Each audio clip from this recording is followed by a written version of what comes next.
Section 1 માં આજનો આપણો આગળનો પ્રશ્ન છે દ્રવ્ય કણોની લાક્ષણિકતાઓ.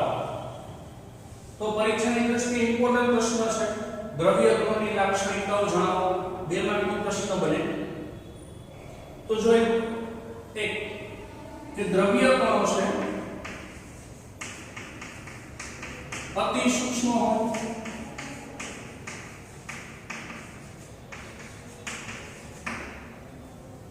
તો ગઈકાલના લેક્ચરમાં આપણે આ તો જોઈ ગયા અતિ સૂક્ષ્મ કણ હોય. બીજી એક લાક્ષણિકતા કે દ્રવ્ય કણ છે એ ગતિશીલ હોય.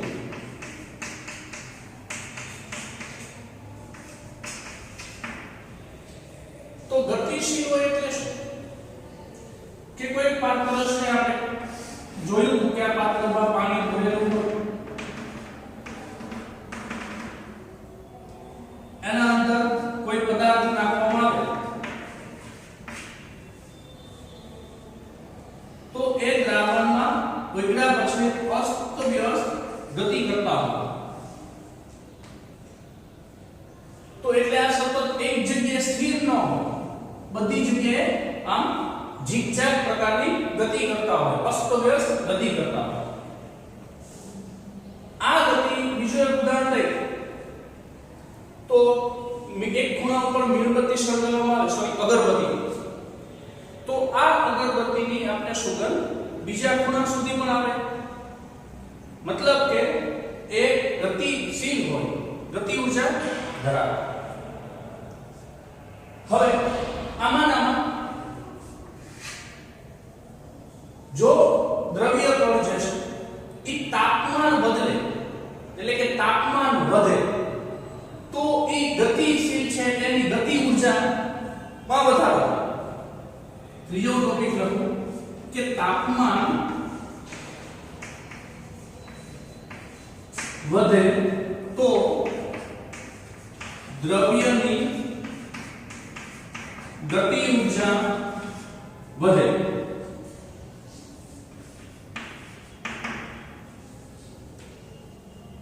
તો જે આ અસ્તવ્યસ્ત ગતિ કરે છે એ ગતિ કરવાની જે ઝડપ છે એ જો તાપમાન વધારવામાં આવે અને આપણે ગરમ કરીએ તો આ જે ગતિ છે ગતિમાં વધારો થાય. ગતિમાં વધારો થાય એટલે અસ્તવ્યસ્ત જે ગતિ કરતા હોય તો એક બીજા કણો છે અથડાય.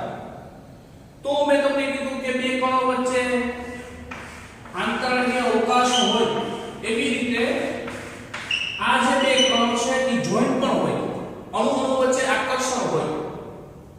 ઈ આ આકર્ષણ બળ છે એને આંતરઆણ્વીય આકર્ષણ બળ કહેવાય. આ આકર્ષણ બળ આ તાપમાન વધે તો ગતિ ઊર્જા વધે, ગતિ ઊર્જા વધે એટલે એના જે કણો છે એ તૂટે. એટલે કે જે દ્રાવ્ય થાય, દ્રાવ્ય થવાની માત્રા વધી જાય. એક ઉદાહરણ બીજું આપો કે પાત્ર લ્યો. આ પાત્રની અંદર આપણે થોડા માત્રામાં પાણી ભરેલું છે, એમાં તમે ખાંડ ઉમેરો. હવે આમાં ખાંડ નાખી દીધી.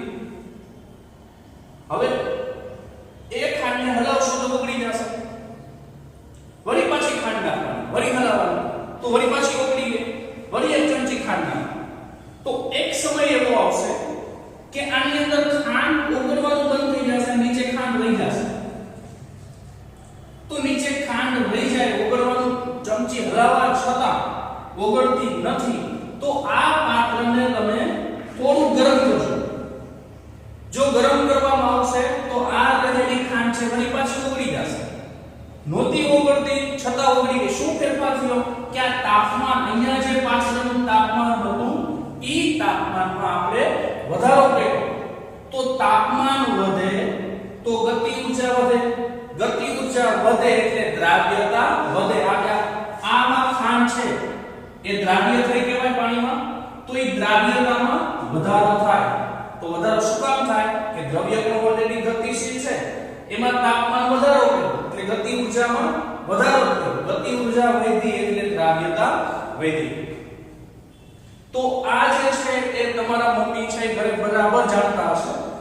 કારણ કે ઘરે શરબત બનાવતા હોય તો તમારા મમ્મી કે જો ફ્રીજના પાણીમાં ક્યારે ડાયરેક્ટ ખાંડ ઓગાળી છે, એ પેલા જે પાણી છે નોર્મલ પાણી એવું વાતાવરણ ટેમ્પરેચરે, ઈ ટેમ્પરેચરે પેલા ખાંડને ઓગાળી નાખશે, અંતમાં એ બરફને એડ કરશે. એમાં પેલા બરફ એડ કરી પછી ખાંડ ક્યારેય નહીં નાખે. તો તમારા મમ્મી પૂછજો એવું શું કામ? કારણ શું? તો ઈ કહેશે કે ઠંડા પાણીની અંદર ખાંડ ઓગળતી નથી. નથી ઓગળવાનું કારણ ઈ તમે જાણો છો. શું કામ નથી ઓગળતી? કે ટેમ્પરેચર વધુ હોય તો એની ગતિ ઊર્જા કેવી હોય? ડાઉન હોય, ઓછી હોય. તો ગતિ ઊર્જા ઓછી હોવાના કારણે દ્રાવ્યતા ઘટે. તો તાપમાન વધે તો ગતિ ઊર્જા વધે, ગતિ ઊર્જા વધે તો દ્રાવ્યતા વધે. એવી બીજું ઉદાહરણ કે બપોરના સમયે તમે સ્કૂલેથી છૂટો, હજી ઘરના દરવાજે પહોંચો ને ત્યાં તમને ખબર પડી જાય કે આજે મમ્મીએ શું બનાવ્યું છે. કે રસોડાની અંદરથી તમને એની સુગંધ આવતી હોય કે આજે મારું ભાવતું શાક છે, મારું પસંદગીનું શાક છે. કારણ કે અહીંયા તમને સુગંધ આવી. શું કામ એવું થાય? કે હજી મમ્મી બનાવતા હોય, હજી રસોડામાં જ હોય ત્યારે એ પાત્ર છે, એ જે શાક તમારું ગરમ હોય તો એની સોડમ, એની સુગંધ છે એ તમને દરવાજા સુધી આવશે. તો વળી પાછું આપણે આ નિયમ લાગુ પડે કે ગરમ હોય એટલે કે તાપમાન વધારે હોય ત્યારે ગતિ ઊર્જા કેવી હોય? વધુ. ગતિ ઊર્જા વધારે છે એટલે ગતિ એની વધુ થશે એટલે આપણે દરવાજા સુધી એની સુગંધ આવે છે. જ્યારે એ જ ખોરાક ઠંડો થઈ ગયો હોય તો એની સુગંધ આપણે દૂર સુધી આવતી નથી. એની સુગંધ લેવા માટે આપણે નજીક જવું પડે. બરાબર સમજો છો? તો તાપમાન વધે તો દ્રવ્યની ગતિ ઊર્જા પણ વધે. હવે આગળનું એનું છે કે દ્રવ્ય કણો છે એ એકબીજાને આકર્ષે છે. દ્રવ્ય કણો છે એકબીજામાં આકર્ષણ હોય.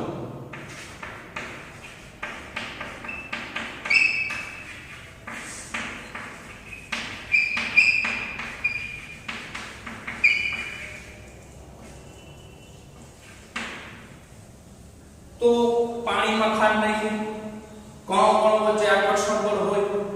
આવી રીતે બીજા દ્રવ્ય કણો છે એ એકબીજામાં આકર્ષણ ધરાવતા હોય. એના પછીનો ટોપિક દ્રવ્ય કણો છે. એ દ્રવ્ય કણોની વચ્ચે ખાલી અવકાશ રહેલો હોય છે. તો દ્રવ્ય કણો મેં તમને પહેલા શરૂઆતમાં જ પાણીનું ઉદાહરણ આપ્યું. તો દ્રવ્ય કણો વચ્ચે અવકાશ તો છે. રેડી? બીજો હજી છેલ્લો ટોપિક લખો હોય દ્રવ્ય કણ છે એ દળ ધરાવે છે. તો એ તો સીધી વાત છે કે કોઈ પણ દ્રવ્ય હોય એ દળ ધરાવે છે અને જગ્યા પણ રોકે છે. તો આ 5-6 મુદ્દા દ્રવ્ય કણોની લાક્ષણિકતાના બને. પરીક્ષામાં તમારે કોઈ પણ 2 માર્કમાં હોય તો કોઈ પણ 4 મુદ્દા લખવા પડે. કોઈ પણ 4 લખો. દ્રવ્ય કણો અતિ સૂક્ષ્મ કણો હોય, દ્રવ્ય કણો ગતિશીલ હોય છે, તાપમાન વધતા દ્રવ્ય કણોની દ્રવ્ય કણોની ગતિ ઊર્જા વધે, દ્રવ્ય કણો છે એકબીજાને આકર્ષે છે, દ્રવ્ય કણ વચ્ચે આંતરાણ્વીય અવકાશ હોય છે, દ્રવ્ય કણ છે એ દળ ધરાવે છે. તો આટલા મુદ્દામાંથી તમે કોઈ પણ 4 ટોપિક લખી શકો છો. આપણો આગળનો ટોપિક છે દ્રવ્ય કણોની અવસ્થા. તો દ્રવ્ય કણની અવસ્થા 3 વિભાગ કરવામાં આવે. 3 ભાગમાં એને વિભાજિત કરવામાં આવે. શું કામ? કે એના જે આંતરાણ્વીય આકર્ષણ બળ છે, મેં તમને એક ઉદાહરણ આપ્યું કે કણો વચ્ચે આ 2 કણ છે, ઈ કણ વચ્ચે આકર્ષણ રહેલું હોય. આ આકર્ષણ બળ અમુક પદાર્થમાં વધુ હોય, અમુક પદાર્થમાં ઓછું હોય. તો આ આકર્ષણ બળના આધારે દ્રવ્યનું ત્રણ વિભાગ પાડવામાં આવ્યા. તો એ ત્રણ વિભાગમાં છે ઘન, બીજું પ્રવાહી અને ત્રીજું વાયુ. તો દ્રવ્યની ત્રણ અવસ્થાઓ ઘન, પ્રવાહી અને વાયુ. તો આનું વિભાજિત શું કામ કર્યું? તો કે આંતરાળીય આકર્ષણ બળનો તફાવત છે. ઘન છે એમાં સૌથી વધુ આંતરાળીય આકર્ષણ બળ, પ્રવાહીમાં એના કરતા ઓછું આંતરાળીય આકર્ષણ બળ અને વાયુમાં સૌથી ઓછું આંતરાળીય આકર્ષણ બળ હોય. એટલે કે આંતરાળીય આકર્ષણ બળ એટલે કે એના કણો વચ્ચે રહેલા આકર્ષણ બળને આંતરાળીય આકર્ષણ બળ કહેવાય. તો આ ત્રણે ત્રણ અવસ્થાના ગુણધર્મો છે એ આપણો મહત્વનો પ્રશ્ન છે. પરીક્ષામાં ઘણીવાર પૂછાતા હોય કે ઘન અવસ્થાના ગુણધર્મો જણાવો, પ્રવાહી અવસ્થાના ગુણધર્મો જણાવો, વાયુ અવસ્થાના ગુણધર્મો જણાવો. ત્રણે ત્રણ માંથી કોઈ એક અલગ રીતે પણ પૂછાય. કોઈ એક પૂછાય તો ઘનના ગુણધર્મ જણાવો, પ્રવાહીના ગુણધર્મ જણાવો, વાયુના ગુણધર્મ જણાવો. ત્રણે એકી સાથે એના ગુણધર્મ જણાવો એવો પ્રશ્ન ન આવે, પણ બેના તફાવત રૂપે આવી શકે કે ઘન અવસ્થા અને પ્રવાહી અવસ્થાના ગુણધર્મો તફાવત આપો તો બે મુદ્દા દર્શાવવા પડે. તો પરીક્ષામાં જે રીતે પૂછાય એવો જવાબ આપણે લખવાનો રહેશે. તો આ ત્રણેયના વાળાથી આપણે ગુણધર્મ જોયું.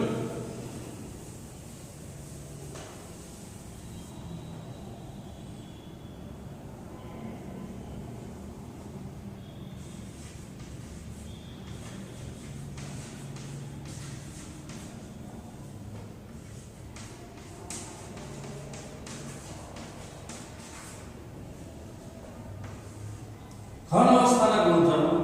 પેલું કે ઘન પદાર્થ છે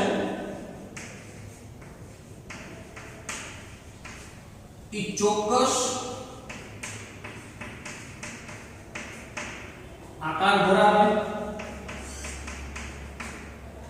ચોક્કસ કદ પણ હોય અને દળ પણ ચોક્કસ હોય.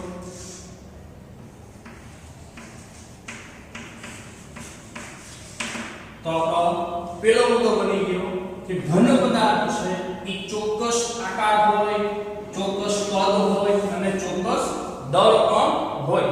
તો કોઈ પણ લઈ લો, ધારો કે ચોક, આ ચોકનો આકાર ફિક્સ છે, આમાં કોઈ બદલાવ થશે નહીં. હા, બદલાવ કરવો હોય તો થાય, પણ નવો પદાર્થ આપણે એડ કરવો પડે તો દળ બદલી. પણ આપણે એક જ ચોકની વાત કરતા હોય તો આ ચોકનું દળ જે માપવામાં આવે એમાં કોઈ ફેરફાર થશે નહીં. એટલે કે આકાર ફિક્સ છે, એનું કદ પણ ફિક્સ હશે અને એનું દળ પણ ફિક્સ હશે, એમાં કોઈ ફેરફાર થશે નહીં. બીજો ટોપિક કે ઘન પદાર્થ છે એના ઉપર બાહ્ય દબાણની અસર થતી નથી. એટલે કે આ ચોકને હું ઉપરથી દબાણ આપ્યું કહેવાય. આને દબાણ આપી તો એના આકારમાં કોઈ ફેરફાર થાય ન થાય. એનું કદ છે, કદમાં ફેરફાર થાય, એના દળમાં ફેરફાર થાય, શેમાંય ફેરફાર થવાનો નથી. એટલે કે ઘન પદાર્થ છે, ઘન અવસ્થા છે ઈ અદબનીય હોય. કેવા હોય? અદબનીય. હું અહીંયા કાઉન્સમાં લખી શકું અદબનીય હોય.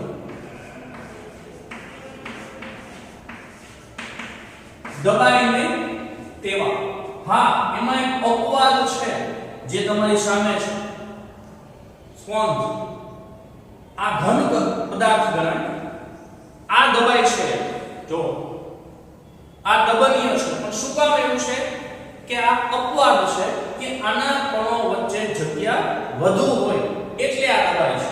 પણ બાકીના કણો છે એ કણો વચ્ચે જગ્યા કેટલી હોય? ઓછી હોય. એટલે કે આંતરઆણ્વીય અવકાશ જે છે ઈ નહિવત હોય અને આ બે વચ્ચે કણો વચ્ચે ઈ બે કણો વચ્ચે આકર્ષણ બળ જે છે ઈ આકર્ષણ બળ મહત્તમ હોય આકર્ષણ બળ મહત્તમ અને જ્યારે અવકાશ નહિવત અવકાશ કેવો હોય ઓછો હોય નહિવત હોય અને આકર્ષણ બળ વધુ હોય એટલે ઘન પદાર્થ છે એ અદબનીય હોય હવે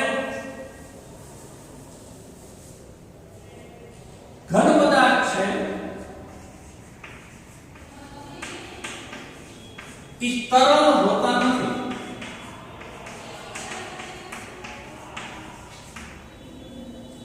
તરલ હોતા નથી એટલે વહી જાય છે પાણી જેમ વહે છે એમ વહેતા નથી એટલે તરલનો ગુણધર્મ ધરાવતા નથી એટલે ઘન પદાર્થ છે ઈ તરલ હોતા નથી વહી શકતા નથી હા બની શકે કે ઘન પદાર્થને કોઈ બાહ્ય બળ લગાડવામાં આવે તો ના આકારમાં ચેન્જીસ ન થાય પણ તૂટી શકે હું આને ઉપરથી આમ દબાણ આપું વધુ પ્રમાણમાં દબાણ આપવામાં આવે તો આ ચોક છે એ ભટકી શકે તૂટી શકે પણ એનો આકાર ચેન્જીસ કરી શકતા નથી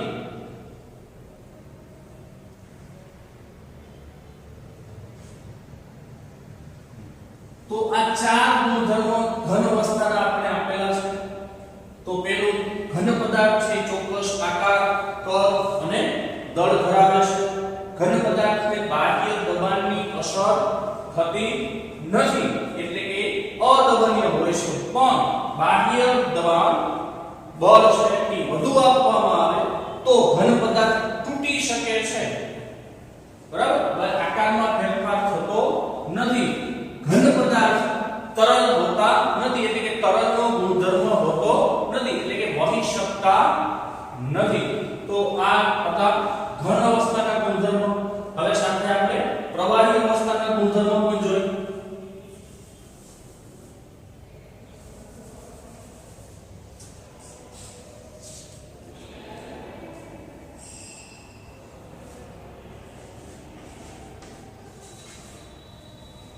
તો પ્રવાહી અવસ્થામાં પહેલો મુદ્દો છે એનો જેવો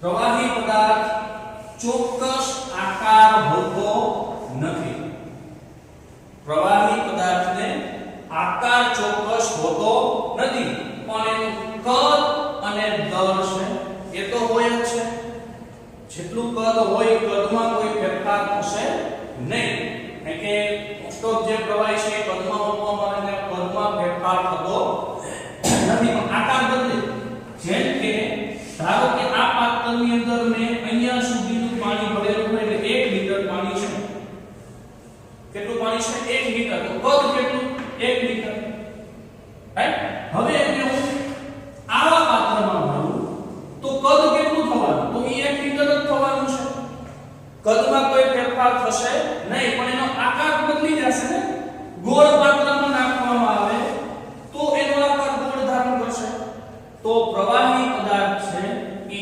ચોક્કસ આકાર ધરાવતા નથી પરંતુ ચોક્કસ કદ ધરાવે છે તો જેવા પાત્રમાં નાખશું એવા પાત્રનો એનો આકાર ધારણ કરશે હવે પ્રવાહી પદાર્થ છે એ દબનીય છે થોડોક દબનીય છે કેની સરખામણીમાં ઘન પદાર્થની સરખામણીમાં થોડોક દબનીય છે પણ અદબનીય કહી શકાય પણ સાવ નહિવત નહીં કે પ્રવાહી પાત્ર છે એને જો દબાવવામાં આવે તો પ્રવાહીના કણો છે એની વચ્ચે આકર્ષણ બળ તો છે જ આંતરિક આકર્ષણ બળ છે અને અવકાશ પણ છે પણ ઓછો અવકાશ હોય એટલે આના કણો થોડા દબાઈ શકે છે તો દબનીયનો ગુણધર્મ નહિવત છે એના પછી ત્રીજો બાહ્ય દબાણની અસર કેવીમાં પદાર્થ તરલ હોતા નથી પણ આપણે પ્રવાહીની વાત કરીએ તો પ્રવાહી પદાર્થ તરલ હોય છે, તરલનો ગુણધર્મ ધરાવે છે. હા, એમાં પ્રવાહીની તરલની ક્ષમતા છે એ અલગ અલગ હોઈ શકે, જેમ કે પોતાના ગુણધર્મ ઉપર આધાર રાખે. પાણી છે એનું વહેતું આમ તમે ગ્લાસ છે ઢોળી નાખો તો ફટાફટ વહી જાય.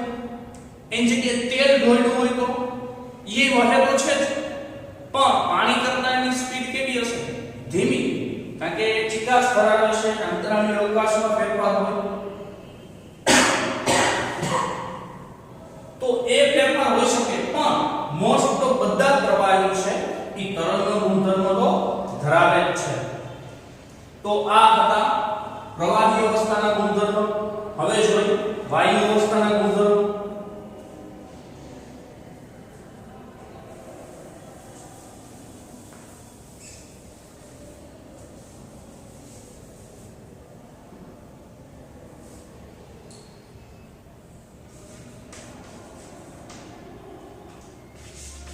તો વાયુ છે એ ચોક્કસ આકાર પણ ધરાવતા નથી, ચોક્કસ કદ પણ ધરાવતા નથી, પણ ચોક્કસ દળ ધરાવે છે. ધારો કે એક ફુગ્ગો છે, આ ફુગ્ગામાં થોડોક વાયુ ભરેલો છે તો ફુગ્ગો ફૂલાયેલો રહેશે. તો ફુગ્ગાના આકારનો વાયુ હશે, એનું કદ કેટલું હશે? તો ફુગ્ગો ફૂલાયેલો છે એટલું એનું કદ હશે.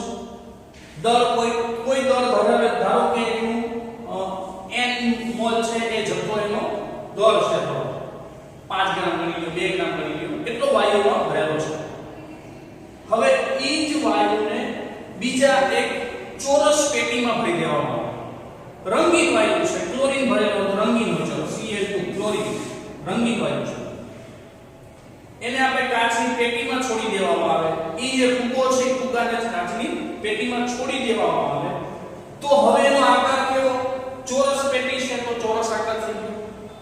એનું કદ કેટલું? તો કે પેટીનું જેટલું કદ છે એટલું કદ હશે. પેટી મોટી છે તો બધા આખા પાત્રમાં પેટીમાં વાયુ બધી જગ્યાએ પ્રસરણ પામવાનું છે, કારણ કે પ્રસરણનો ગુણધર્મ ધરાવે છે વાયુ. અને એનું દળ કેટલું હશે? તો ફુગ્ગામાં જેટલું દળ હતું એટલું જ દળ રહેશે, દળમાં કોઈ ફેરફાર થશે નહીં. તો વાયુ પદાર્થ છે એ ચોક્કસ આકાર ધરાવતા નથી, કદ પણ ધરાવતા નથી, પણ ચોક્કસ દળ ધરાવે છે. જેવા પાત્રમાં નાખવામાં આવે, જે પાત્રમાં નાખવામાં આવે એના જેટલું ઈ કદ ધારણ કરે છે, ઈ પાત્રના આકાર જેવો આકાર ધારણ કરે છે, પણ એનો દળ બદલતું નથી. તો એ ગોળ પાત્ર છે, ઈ ગોળ પાત્રમાં વાયુ ભરેલો હોય એને ચોરસમાં ટ્રાન્સફર કરવામાં આવે તો ગોળમાંથી એનો આકાર કેવો થઈ જશે? ચોરસ. આનું કદ છે એ ધારો કે આવું કદ હતું અને એને હું આવા પાત્રમાં નાખું તો આ કદ નાનું હતું, પણ આમાં નાખ્યું તો બધી જગ્યાએ પ્રસરણ તો છે તો પ્રસરણના કારણે બદલી જશે. પણ આમાં જેટલો વાયુ ભરેલો હતો દળની દ્રષ્ટિએ એટલું જ દળ આમાં રહેવાનું છે, એટલે દળ બદલશે નહીં. બીજું કે બાહ્ય દબાણની અસર થાય છે. કેમાં? વાયુ પદાર્થમાં બાહ્ય દબાણની અસર વધુ થાય, સૌથી વધુ થાય. શું કામ? કે વાયુ પદાર્થ છે એના કણો વચ્ચે આંતર આંગીય આકર્ષણ બળ જે છે એ સૌથી નહીવત હોય, આકર્ષણ બળ ઓછું. તો આકર્ષણ બળ ઓછું હોય એટલે એ જકડી નથી રાખતા એના કણોને, એટલે છૂટાછવાયા હોય, એટલે જ પ્રસરણ પામે છે. જે પાત્રમાં કોઈ પ્રસરણ શું કામ પામે છે? આકર્ષણ બળ નથી એટલે, તો બધી જગ્યાએ ફરે છે. તો એને પ્રેશર આપવામાં આવે, દબાણ આપવામાં આવે તો પાત્ર છે કદ છે નાનું કરી શકાય. ફોર એક્ઝામ્પલ ફુગ્ગો ફૂલાવેલો હોય એને દબવી તો એનું કદ નાનું કરી શકાય છે, દળ જેટલું હોય એટલું ભલે નહીં, પણ એના દબાણની અસર આપી શકાય છે, કદમાં ઘટાડો કરી શકાય છે.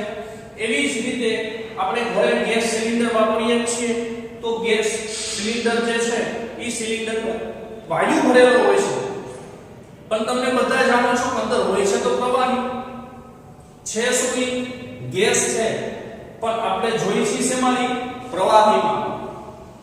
તો એ પ્રવાહીમાં કેવી રીતે લાવ્યા છે કે પ્રેશર આપીને કારણ એના ઉપર દબાણ આપો તો એના કદમાં ઘટાડો થાય, કદમાં ઘટાડો થાય, એક સમયે શેમાં રૂપાંતર થઈ જશે પ્રવાહીમાં. તો બાહ્ય બળ લગાડતા એના ઉપર અસર થાય છે એટલે કે દબાણની અસર. ત્રીજો મુદ્દો છે પ્રવાહી પદાર્થ તરલ હોતા નથી, તરતા નથી એટલે કે વહી જતા નથી, પણ વાયુ પદાર્થ છે એ પ્રસરણનો ગુણધર્મ ધરાવે છે. તરલને પણ કેવા પ્રસરણ થાય, વાયુનું શું થાય છે પ્રસરણ. બાહ્ય પદની અસર થાય પદાર્થ તરલને પણ એની જગ્યાએ કેવો હોય છે પ્રસરણ અનુભવે છે. હવે વાયુ અવસ્થાના જે છે, હવે આ ત્રણેય જે આપણે ગુણધર્મો જોયા એ ત્રણેય ગુણધર્મોને એક ના ભેગા લઈ યાદ રાખવા માટેનું શોર્ટ છે. કઈ ગુણધર્મો એક પેલો ગુણધર્મ છે આકાર. તો મેં અહીંયા ત્રણ વસ્તુ લખી છે ઘન, પ્રવાહી અને વાયુ. તો ઘન છે આકાર કેવો હોય ઘનનો તો કે ચોક્કસ નિશ્ચિત છે આકાર નિશ્ચિત. તો પ્રવાહીનો આકાર નિશ્ચિત હોતો નથી તો કે અનિશ્ચિત. એવી રીતે વાયુનો પણ આકાર અનિશ્ચિત.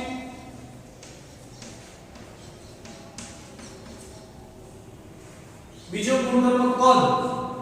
તો ઘનનું કદ કેવું હોય નિશ્ચિત છે, પ્રવાહીનું કદ નિશ્ચિત હોતું નથી, વાયુ નિશ્ચિત હોતું નથી.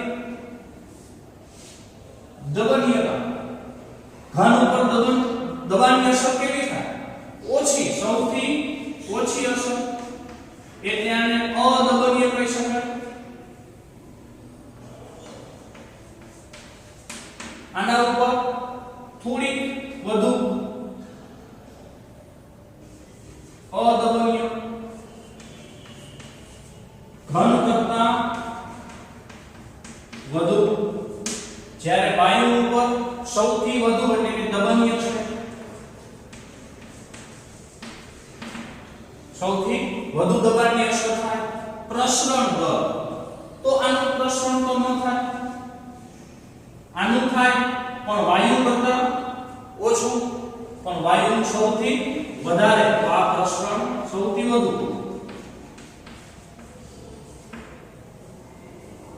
તરલતા શબ્દ. ઘન પદાર્થ છે એ તરલ તો હોતા નથી પણ સખત હોય છે એટલે હું સખત કહી શકું.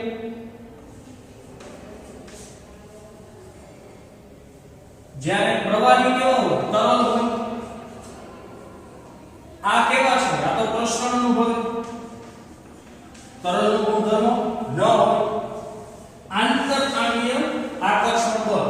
તો ઘન પદાર્થમાં આંતરઆણ્વીય આકર્ષણ બળ કેવું હોય સૌથી વધુ. એના કણો વચ્ચે આકર્ષણ બળ વધુ હોય એટલે તો એ અદબાણ્ય છે. આમાં ઘન કરતા આકર્ષણ ઓછું અને વાયુ